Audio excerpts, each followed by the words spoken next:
Assalamualaikum warahmatullahi wabarakatuh. Alhamdulillahirabbil alamin. Kita hari ini sudah memasuki pada materi tentang validitas kriteria. Sebelumnya kita sudah bahas mengenai validitas isi, content validity, kemudian validitas construct, dan yang terakhir ini adalah validitas kriteria. Nah, apa itu validitas kriteria? Sebelum itu, akan saya ingatkan bahwa sebuah alat ukur atau skala psikologi itu harus memiliki validitas yang cukup bagus, ya, yang cukup bagus. Nah, salah satu untuk mencari sebuah validitas atau keakuratan sebuah alat ukur di dalam mengukur fungsi ukurnya atau ketepatan sebuah alat ukur di dalam mengukur atribut yang hendak diukurnya, maka kita bisa menggunakan salah satu bentuk validitas ini. Salah satunya adalah validitas kriteria. Nah, apa itu validitas kriteria? Validitas kriteria merupakan bagian dari validitas empirik. Kenapa ini menjadi bagian dari validitas empirik? Ya, karena membutuhkan perhitungan statistika dari hasil uji coba skala sehingga menghasilkan koefisien validitas kriteria. Artinya, sebagaimana yang sudah kita lakukan atau saya jelaskan mengenai validitas konstruk, maka konstruk itu diketahui dengan konsep statistika atau perhitungan statistika. Setelah skala Anda jadi kemudian Anda tryoutkan gitu ya, maka kemudian yang kedua adalah mengukur validitas menggunakan validitas empiriknya. Nah, salah satu validitas empirik yang bisa dilakukan adalah kriteria atau validitas kriteria, begitu ya. Sehingga nanti akan dimunculkan berapa skor koefisiennya, koefisien validitasnya itu akan muncul, dan ini sangat bagus dilakukan. Kenapa? Karena validitas empirik itu memang benar-benar objektif, tidak sebagaimana validitas isi atau content validity yang cenderung subjektif, begitu. Namun ada caranya untuk menjadikan lebih objektif nantinya, begitu ya. Nah, sudah dijelaskan sebelumnya. Nah, validitas kriteria itu sendiri adalah jenis validitas yang dihasilkan dengan cara ini, perhatikan, membandingkan skala psikologi dengan kriterianya. Artinya apa? Di sini berarti ada dua jenis skala. Yang pertama adalah skala psikologi yang baru Anda buat. Yang kedua adalah kriterianya. Nanti akan saya jelaskan mengenai kriteria ini ya. Oke. Kriteria tersebut harus relevan dan reliable dengan atribut psikologi yang hendak diukur. Nah, apa itu relevan? Relevan itu berarti angka kriteria merupakan indikasi dari konsep mengenai atribut yang sama dengan yang diukur oleh skala. Artinya apa? Bahwa relevan ini berkenaan dengan ketika kawan-kawan itu mengukur atau membuat sebuah alat ukur, katakanlah alat ukur intelijensi, maka kriterianya itu juga harus berkenaan dengan atribut intelijensi. Tidak boleh kriterianya itu adalah atribut kepribadian ketika Anda ingin mengetahui alat ukur intelijensi. Ketika Anda ingin mengetahui validitas sebuah alat ukur kepribadian, maka kriterianya adalah yang berkenaan dengan konsep-konsep kepribadian juga atau alat ukur yang digunakan untuk melihat kepribadian seseorang, begitu ya. Jadi yang syarat pertama ini harus terpenuhi, nggak boleh tidak, harus relevan. Relevan itu sama antara alat ukur yang Anda buat dengan kriteria itu mengukur atribut yang sama, gitu ya. Nah, yang kedua adalah reliable. Reliable itu apa? Pengukuran kriteria ini memiliki kecermatan dan konsistensi yang tinggi. Artinya apa?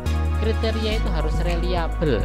Jadi alat ukur yang digunakan sebagai kriteria itu harus reliable dulu. Harus diketahui reliabilitas dahulu. Tidak boleh sebuah alat ukur itu ketika dijadikan sebuah kriteria itu ternyata tidak reliable atau belum diketahui reliabilitasnya. Kenapa? Karena akan menyebabkan underestimasi atau estimasi di bawah yang seharusnya. Harusnya validitasnya tinggi, maka dia akan cenderung rendah. Katakanlah gitu. Kalau seandainya reliabilitasnya itu tidak terpenuhi dari kriteria tersebut. Nah,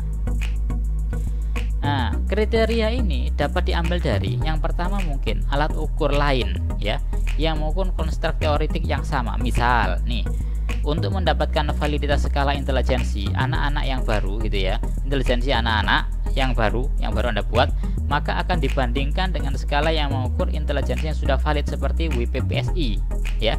Ini skala intelijensi yang digunakan untuk mengetahui intelijensi seseorang, namun dia ini adalah alat ukur yang baku dan sudah reliable, sehingga ini tidak apa-apa dijadikan sebagai kriteria. Untuk kriteria apa? Untuk kriteria skala intelijensi yang baru Anda buat begitu. Atau menggunakan rating dari guru atau peneliti. Misal, skala agresivitas siswa dibandingkan dengan rating dari guru terhadap agresivitas siswa sebagai kriterianya. Artinya bahwa ketika Anda membuat skala agresivitas begitu ya, membuat skala agresivitas, maka hasil skala agresivitas itu skor agresivitas itu dibandingkan dengan rating atau penilaian dari guru mengenai agresivitas siswa gitu. Nah, artinya apa? Sama. Skala agresivitas dibandingkan dengan rating agresivitas. Skala intelijensi dibandingkan dengan tes intelijensi juga. Nah, ini harus sama semuanya. Kemudian yang ketiga, misal dokumentasi gitu ya. Misalnya adalah mengukur intelijensi dengan menggunakan hasil tes belajar secara kognitif. Artinya apa?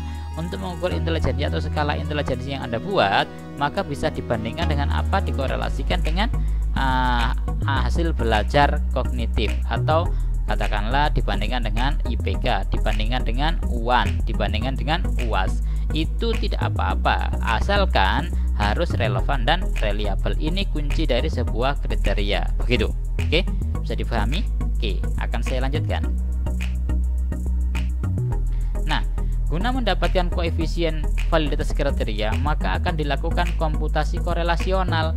Jadi, untuk mendapatkan sebuah koefisien validitas kriteria, kira-kira secara kriteria apakah validitas alat ukur yang Anda buat itu bagus atau tidak, tinggi atau tidak, maka akan dilakukan komputasi korelasional product moment person gitu ya. Bisa Anda melakukan ini korelasional itu secara manual yang sudah saya ajarkan sebelumnya, atau Anda menggunakan computerized, menggunakan SPSS juga bisa, menggunakan CASP juga bisa, dan seterusnya.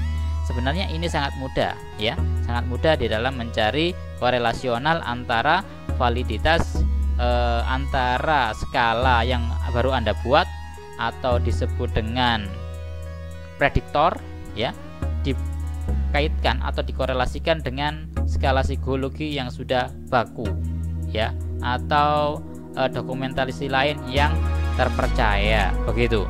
Nah, itu disebut dengan kriterianya. Nah, nih tes yang akan diestimasi validitas hasil ukurnya disebut dengan prediktor. Artinya apa? Jadi tes yang baru itu disebut dengan prediktor gitu ya. Nah, ini contohnya, ilustrasinya. Ini adalah skala yang baru yang disebut dengan prediktor. Kemudian ini adalah kriterianya. Kemudian untuk mencari validitas kriteria itu bagaimana caranya? Melakukan korelasi product moment antara skor prediktor, skor yang sudah dihasilkan dari prediktor tadi, dengan skor kriterianya. Ketika korelasinya bagus, mendekati angka 1, maka ini lebih valid dibandingkan dengan yang mendekati angka 0 begitu. Berapa Pak pasnya? Akan saya jelaskan setelah ini ya. Apabila hasil koefisien korelasi antara antara skor skala prediktor dengan skor kriteria tinggi, maka skala tersebut dianggap valid. Artinya apa? Korelasi antara skor skala prediktor ya, prediktor ini dengan kriterianya ini tinggi mendekati angka 1, maka skala tersebut dianggap valid secara prediktif begitu. Namun apabila hasil koefisien korelasi antara skor prediktor dengan skor kriteria rendah, maka skala tersebut tidak dianggap valid secara kriteria begitu. Jadi ketika korelasi antara prediktor dengan kriteria menunjukkan hasil yang tinggi ya, korelasinya mendekati angka 1, maka bisa kita katakan reliable. Namun jika mendekati angka 0 maka mendekati angka 1 maka valid. Jika mendekati angka 0 maka tidak valid begitu ya. Oke, bisa dipahami ya.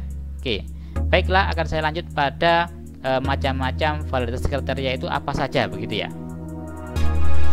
Nah, berkenaan dengan jenis validitas kriteria itu terbagi menjadi 2 ya. Jadi validitas kriteria itu terbagi menjadi 2. Yang pertama adalah validitas prediktif, dan yang kedua adalah validitas konkuren, ya, konkuren gitu ya. Ada apa? Validitas prediktif dan validitas konkuren. Apa itu validitas prediktif dan apa itu validitas konkuren? Simak baik-baik penjelasan berikut ini. Oke. Validitas prediktif.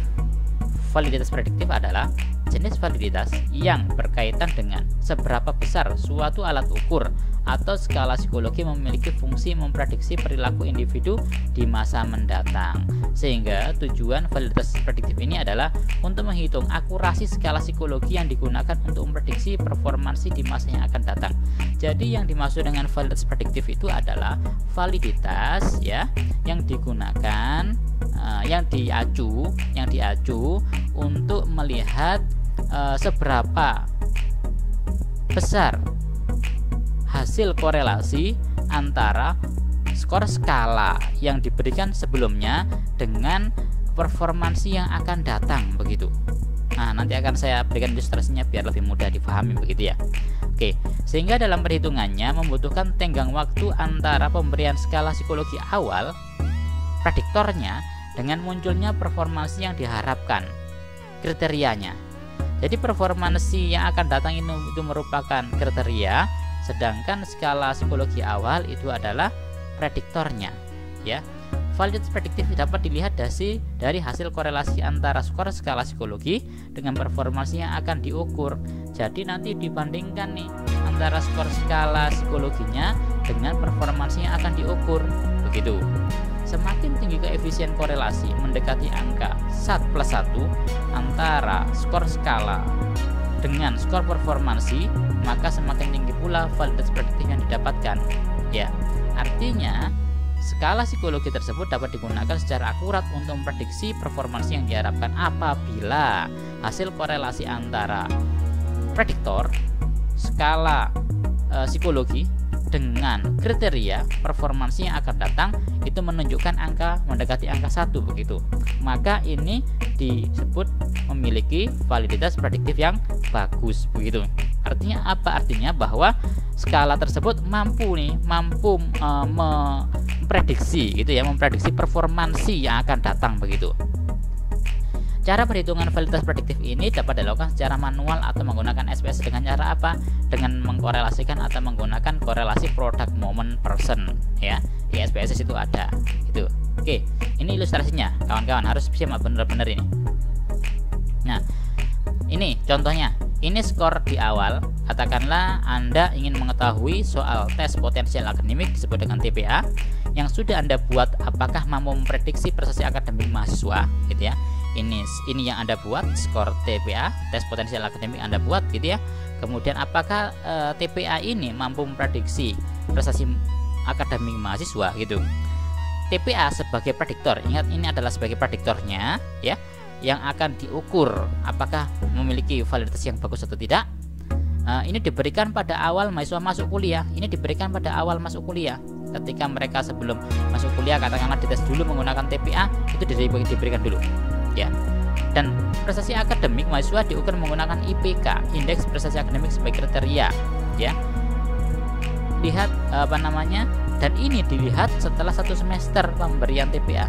Jadi ini diberikan sebelum mereka masuk atau ketika pas semester 1. Kemudian IPK-nya dilihat setelah proses belajar mengajar selama 1 semester. Jadi ada tenggang waktu di sini. Kenapa? Apakah benar TPA itu mampu memprediksi prestasi akademik mahasiswa atau tidak ya? Ketika ininya 90, maka kira-kira IPK-nya berapa? Itu bisa dikira-kira dengan cara apa?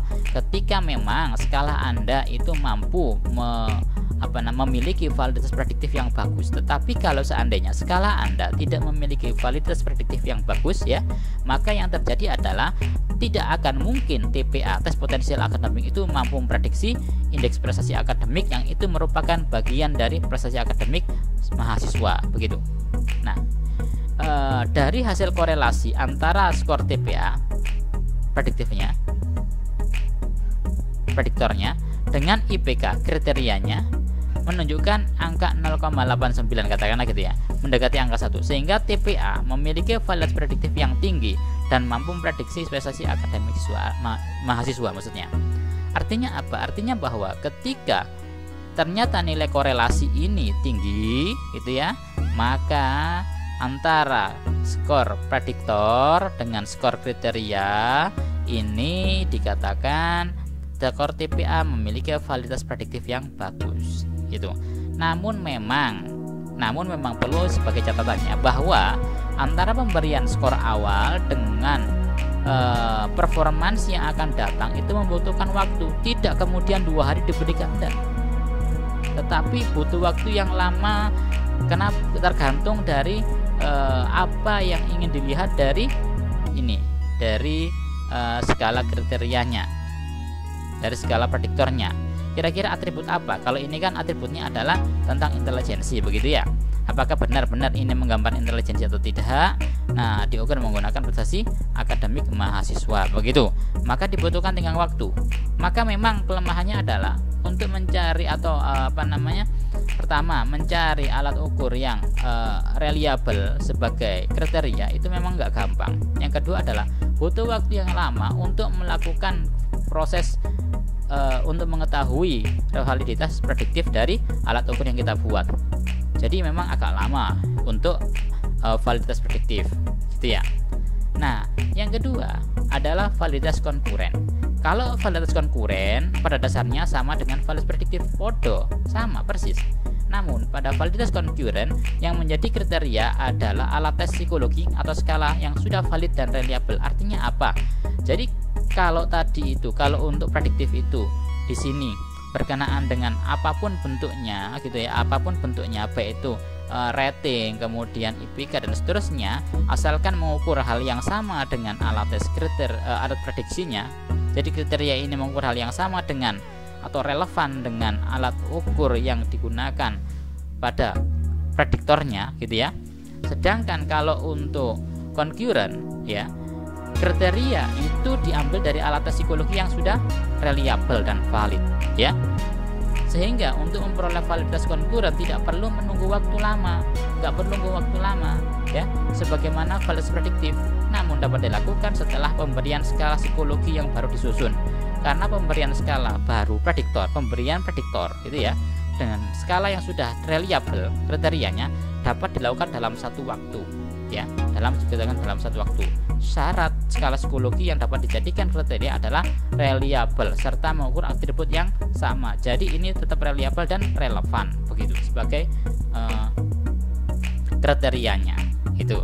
Jadi kalau seandainya kriteria itu nggak reliable, alat ukurnya, alat skalanya nggak reliable, kemudian atributnya itu nggak sama, katakanlah prediktornya itu mengukur ketahanan kerja, kemudian alat tesnya itu yang digunakan adalah kepribadian, itu tidak bisa.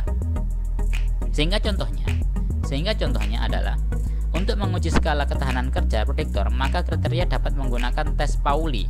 Nah, untuk menguji tes intelijensi yang baru disusun prediktornya dapat menggunakan tes intelijensi seperti WISC, BINI sebagai kriterianya. Kenapa? Pauli, WISC, BINI adalah alat yang sudah reliable, yang sudah dipakai dan memiliki validitas dan reliabilitas yang cukup bagus begitu. Maka ini bisa digunakan sebagai kriterianya gitu ya.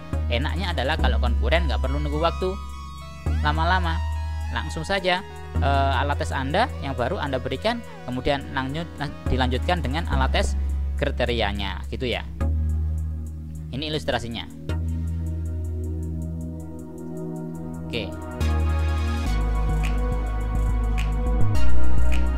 Oke, ini adalah ilustrasi dari validitas konkuren gitu ya. Ini contoh skala ketahanan kerja sebagai prediktornya, kemudian skor Pauli ya. Jadi yang tahap pertama pada hari yang sama dia mendapatkan skala ketahanan kerja, yang kedua adalah dia mendapatkan tes Pauli. Nah, langsung saat itu juga ketika hasilnya ini seperti ini, kemudian ini juga seperti ini, maka bisa langsung dikorelasikan dan sudah didapatkan yang disebut dengan validitas konkuren. Jadi tidak perlu berlama-lama sebagaimana validitas prediktif begitu ya. Nah, kriteria penilaian validitas konkuren itu apabila skor korelasi mendekati angka 1 maka semakin valid. Apabila skor korelasi mendekati angka 0 maka semakin tidak valid. Nah, hasil koefisien validitas sekitar angka 0,5. Jadi nanti ketika hasilnya itu sekitar angka 0,5 sudah dianggap memuaskan. Namun jika di bawah 0,3 maka tidak memadai. Artinya apa? Harus di atas 0,3 untuk melihat apa? Validitas konkuren dari sebuah alat ukur. Sebenarnya aturan 0,3 ini tidak hanya pada validitas konkuren, tetapi memang validitas itu memiliki angka sekian, begitu ya. Biasanya para peneliti menggunakan 0,3 sebagai batas kritis di dalam menilai validitas sebuah alat ukur, begitu. Maka diharapkan memang di atas 0,3, 0,5, bahkan di atas 0,5 ke atas itu lebih bagus lagi, begitu. Nah, untuk melakukan sebuah analisa validitas konkuren dapat digunakan korelasi produk momen person dengan bantuan apa? SPSS, bisa CSP, bisa bahkan manual itu bisa mengkorelasikan, dengan Excel pun bisa, gitu ya. Sangat mudah sekali dan banyak tutorialnya tentang itu. Yang terpenting di sini adalah kesukaran validitas kriterianya adalah untuk menemukan kriteria yang cukup reliabel, karena bila reliabilitas skor kriteria validasi yang menjadi validatornya tidak cukup reliabel, jadi tidak cukup tinggi reliabilitasnya, maka akan menyebabkan hasil yang underestimasi. Artinya apa? Tidak menunjukkan skor yang sebenarnya, tetapi di bawah skor sebenarnya atau validitas yang sebenarnya. Ini menjadi kekhawatiran tersendiri, gitu ya. Harus diantisipasi dengan cara apa? Dengan cara mencari alat ukur yang reliabel, begitu. Itu yang terpenting di dalam validitas kriteria. Jadi ini adalah bentuk dari validitas terakhir yang ada pada classical test theory, gitu ya. Yang pertama validitas isi, kemudian yang kedua adalah validitas construct, dan yang ketiga adalah validitas kriteria. Validitas kriteria ini terdiri dua. Yang pertama adalah validitas prediktif yang digunakan untuk memprediksi performance yang akan datang, dan yang kedua adalah validitas konkuren yang digunakan untuk melihat secara langsung validitas dengan kriteria alat ukur yang reliable. Oke, begitu. Terima kasih dan mudah-mudahan bermanfaat. Ikuti kuliah pada pertemuan berikutnya. Wassalamualaikum warahmatullahi wabarakatuh.